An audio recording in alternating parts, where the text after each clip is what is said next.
Good day, everyone. Let me introduce myself first.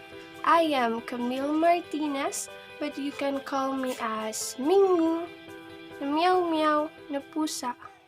Char! I'm 18 years old and turning 19 on July 8, and I live in Barangay Ibabang Palsabangon, Pagbilao, Quezon, Philippines. Charot! Today, gagawa na naman tayo ng panibagong video. Gagawin natin is gagawa tayo ng pen and paper video patungkol sa accounting cycle, which is journal entries. Now, simulan na natin ang pagbibigay ng solution under discussion. Okay, let's start. The April 2020 transactions of Budget Driving Institute, owned and managed by Crispin Rosales, are listed below.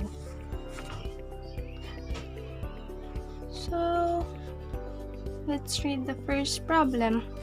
On April 2, Rosales invested 250,000 cash and 15,000 furniture and fixture.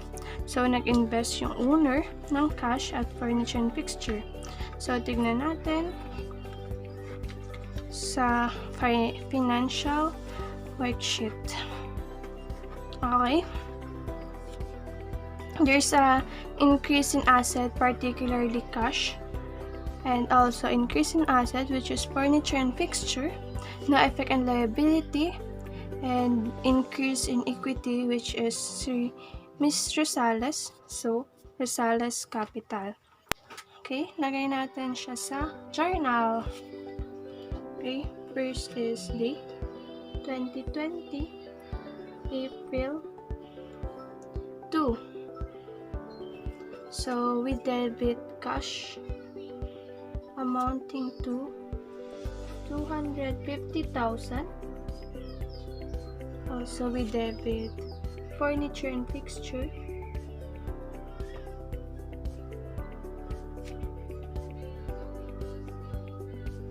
amounting to 15,000. We credit for Rosales Capital amounting to 265,000. Why? Kasi pinagsama natin silang dalawa kasi pares din naman siyang in-invest ng owner. Okay?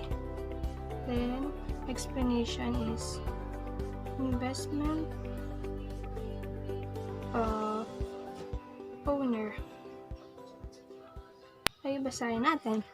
On April 2, 2020, there's an increase in asset, particularly cash, so debit cash for 250,000.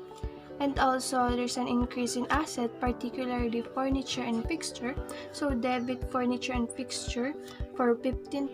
And there's a corresponding increase in equity, particularly Rosales Capital, so credit Rosales Capital for 265,000. Explanation, investment of owner. Okay, next. April 4. 2 second-hand cars were purchased and a 50% down payment of 150,000 was made. Issued a promissory note for the balance. So, nagbili tayo ng dalawang second-hand cars na nagkakahalaga ng 150,000. At yung isa, yung down payment is 50% at yung 50% is in-issue natin sa notes payable. Okay? Tignan natin. There's an increase in asset, which is cars, kasi yun nga yung ating binili. And there's also decrease in asset, particularly cash, kasi nagbayad tayo. And the increase also in liability, which is notes payable and no effect in equity. So, lagay natin. April 4. We debit cars amounting to 150,000. And we credit cash amounting to 75,000. And increase in liability, notes payable, amounting to 75,000 also kasi 50%. Explanation, purchase second-hand cars. Okay. Basahin natin. On April 4, 2020, there's an increase in asset, particularly cars, so debit cars for 150,000. There's a corresponding decrease in asset, particularly cash, so credit cash for 75,000. There's an increase in liability, particularly notes payable, so notes payable for 75,000. Explanation, purchase second-hand cars. Okay, next. Bought office equipment for cash, 12,000 pesos. Okay. Bili tayo ng office equipment. Okay, there's an increase in asset which is office equipment kasi yung binili natin. And decrease in asset also which is nagbayad tayo ng cash. So, lagay natin. April 5, we debit office equipment amounting to 12,000 and we credit cash amounting to 12,000. Explanation, bought office equipment.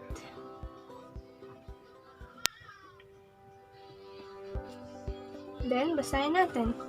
On April 5, 2020, there's an increase in asset, particularly office equipment, so debit office equipment for 12,000.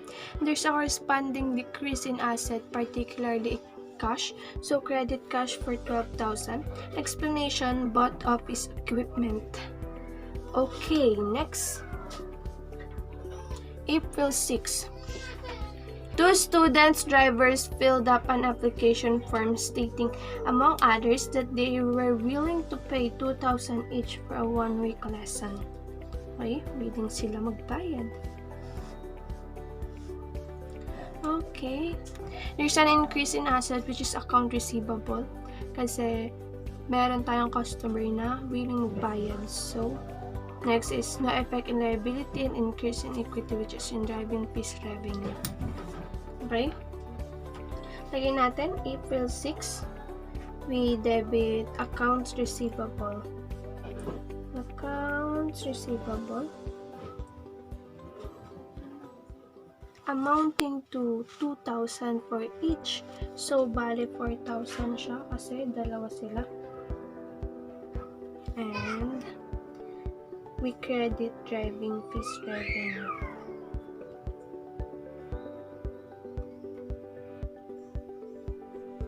Amounting to 4,000.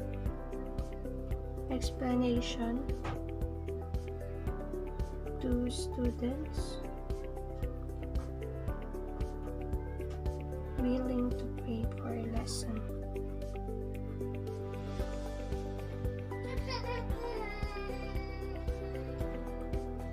Okay, basahin natin.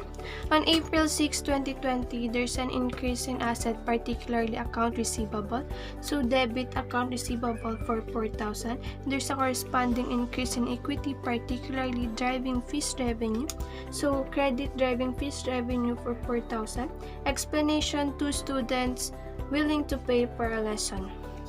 Next. 7. Pay 2,000 for gas and oil. Okay. Nagbayad tayo para sa gas and oil. So, there's a decrease in asset which is cash kasi nabawasan tayo ng pera.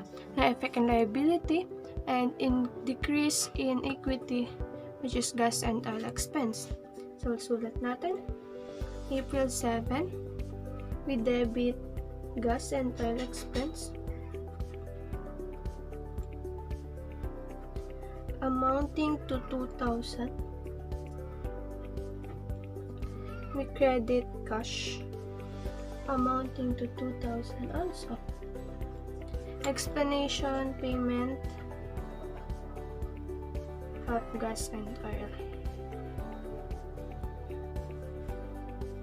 Okay, basahin natin. On April 7, 2020, there's a decrease in equity, particularly gas and oil expense. So, debit gas and oil expense for 2,000. And there's a corresponding decrease in asset, particularly cash.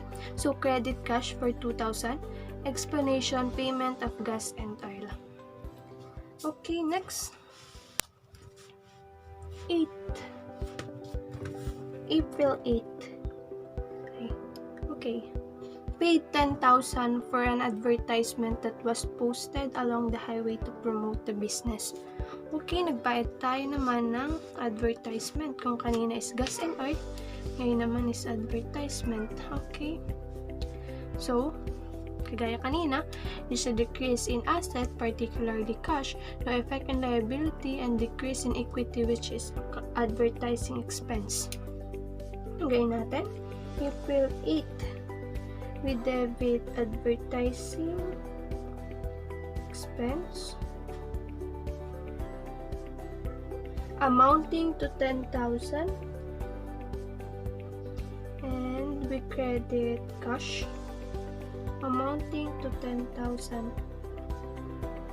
Explanation, payment for advertisement. Okay. Next is basahin natin. On April 8, 2020, there is a decrease in equity, particularly advertising expense. So, debit advertising expense for 10,000. There's a corresponding decrease in asset, particularly cash. So, credit cash for 10,000. Explanation, payment for advertisement. Okay, next. 11. The two students drivers paid in full. Kasi di ba kanina nung sa April 6 sila is willing to pay pa lang. So ngayon nga is nagbayad na silang dalawa. So tignan natin. 11. Okay. There's an increase in asset, particularly cash. No effect in liability, and increase also in equity, which is account receivable. Okay? So that natin, April 11. Okay. Okay, we debit cash amounting to 4,000 kasi dalawa ulit sila. Okay, we credit account receivable amounting to 4,000. Okay, explanation. Okay. Okay, so ayan na natin is receive. Receive for 2 students. Receives.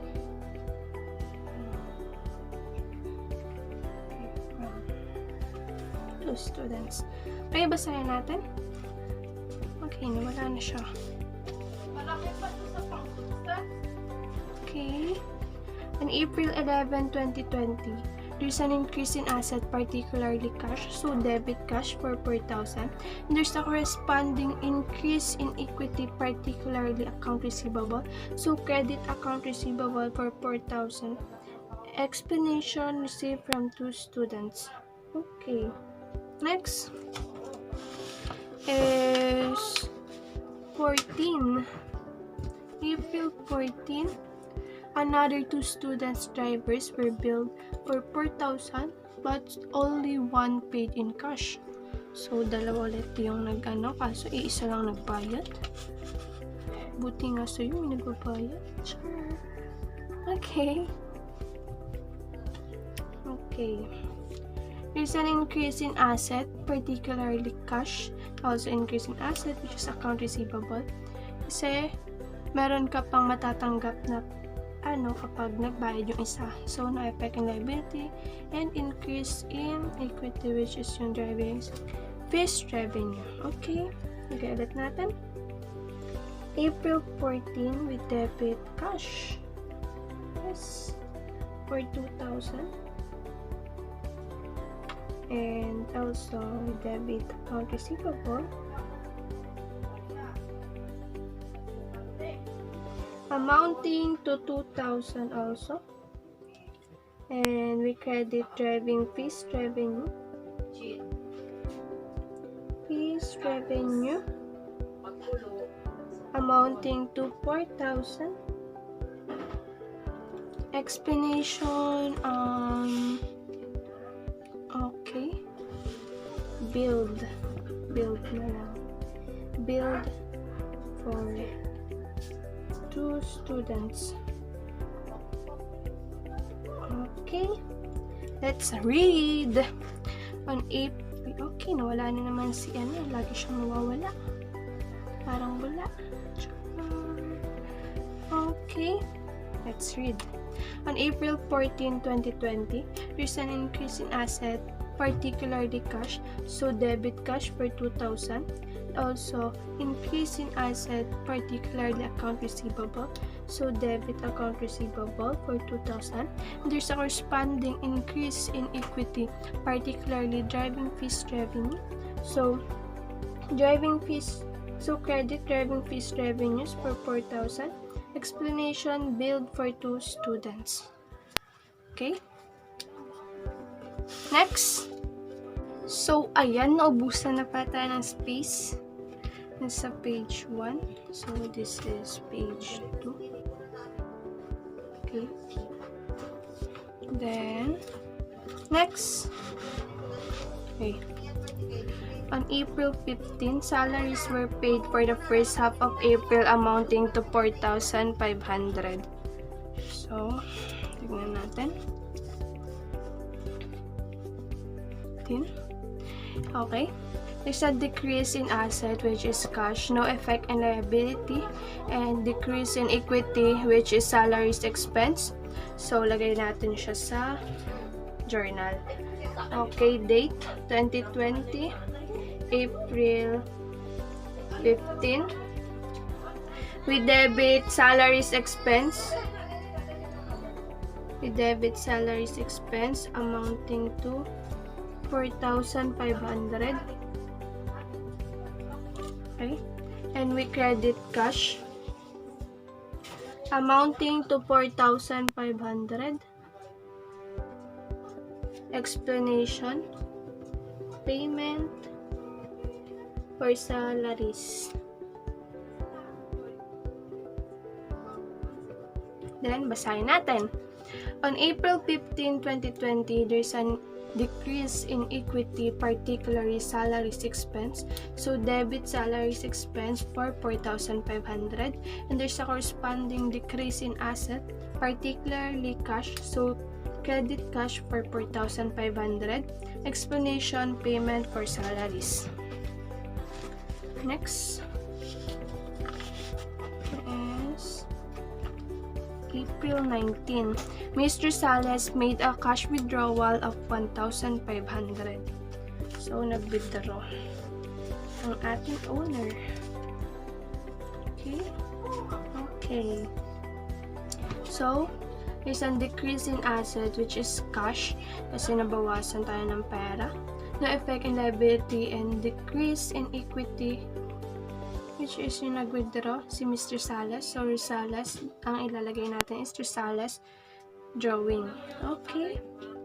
April 19. Okay. We debit Rosales drawing. Rosales drawing amounting to 1,500. Okay. And we credit cash for 1,500. Explanation, withdrawal of owner. Okay, basahin natin. On April 19, 2020, there's a decrease in equity, particularly Rosales drawing. So, debit Rosales drawing for 1,500. There's a corresponding decrease in asset, particularly cash, so credit cash for 1,500. Explanation, withdrawal of owner. Okay, next. Yan. Driving fees of 7,000 were billed to various clients but only 50% was collected. Okay, 50% lang ating nakolekta. So, tignan natin. 20. Yan. So, there's a increase in asset, particularly cash. Kasi may nakolekta tayo na 50%. And there's a increase also in asset. There's account receivable kasi may matatanggap pa tayo na 50%. No effect in liability and increase in equity, which is yung driving fees revenue. So, lagay natin. April 20, we debit cash amounting to 3,500. Kasi kalahati lang yung ating na ano. And also, account receivable amounting to 3,500. And we credit driving fees revenue. Fees revenue amounting to 7,000. Explanation. Okay, wait. Okay, billed to various clients. Billed to various clients. Okay. Sign natin. On April 20, 2020, there's an increase in asset, particularly cash, so debit cash for 3,500. And also, there's an increase in asset, particularly account receivable, so debit account receivable for 3,500. And there's a corresponding increase in equity, particularly driving fees revenue, so credit driving fees revenue amounting to 7,000. Explanation, billed to various clients.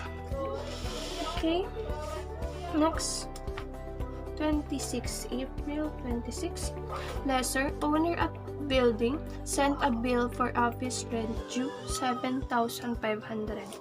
Okay, nag-send ng bill, rent bill. 26, ayan.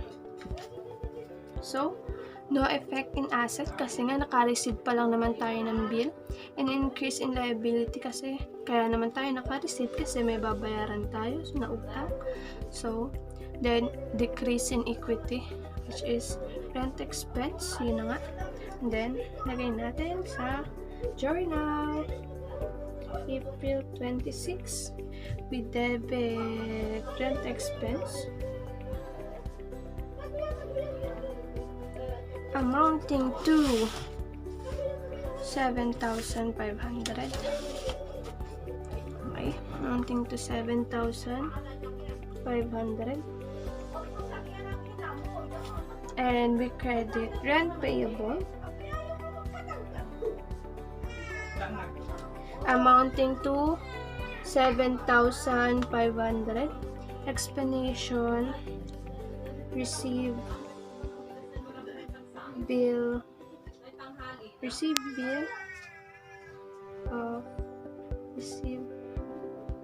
of rent.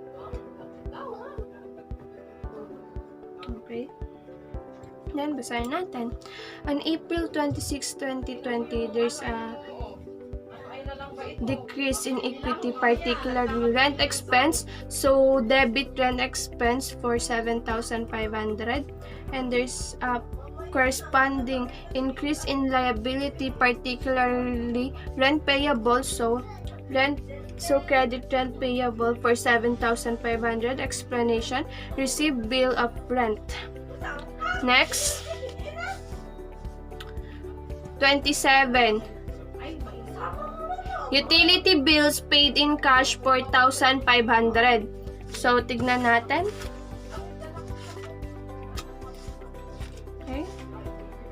There's a decrease in asset, particularly cash, kasi nga nagbayad tayo.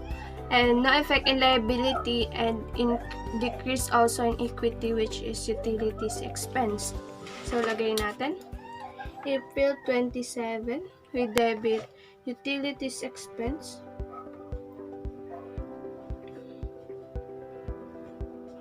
Amounting to 4,500. 4,500. We credit cash amounting to 4,500. Okay. Then explanation is payment for utilities. Okay. Basahin natin. Okay. On April 27, 2020, there's a decrease in equity, particularly utilities expense. So, debit utilities expense for 4,500, and there's a corresponding decrease in asset, particularly cash. So, credit cash amounting to 4,500. Explanation, payment for utilities. Okay, next. Salary on April 30. Salaries were paid for the second half of April. So, nung April 15 is nagbayad tayo ng salaries. Yun is first half. Then, nung 30 na is second half.